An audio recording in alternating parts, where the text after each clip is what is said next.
never scared.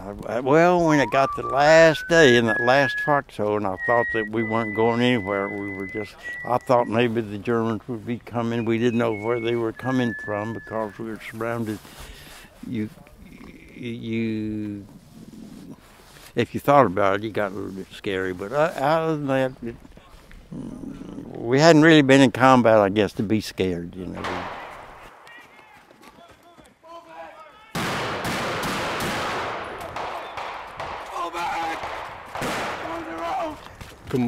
Well, their commitment to freedom is also not forgotten. They made great sacrifices, and they came all the way from their farms in America to liberate us from German oppression. And for that, we are still very grateful, even 3 generations or 4 generations after the war.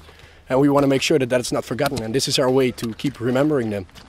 It's a hobby, of course, but it's more than a hobby. It's never like real combat, and that's not the point of this. It's like to gain a better understanding of what it must have been like for those guys. I mean, the conditions are pretty bad. There's mud in my foxhole, there's rain, there's snow, we're wet, we're tired, we're cold.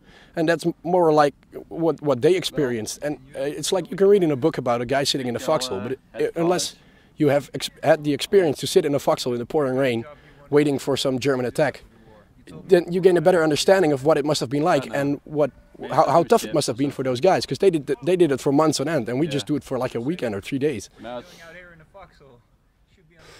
I can only imagine what kind of suffering they must have been through, and because it must have been completely miserable for them.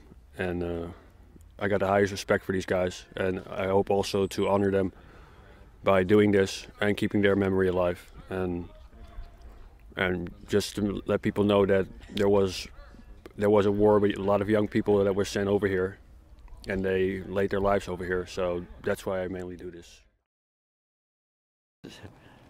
Just looking here at those people, absolutely look like Americans 70 years ago, and it's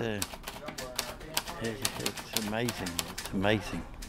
It's amazing what they did there, build that roadblock, and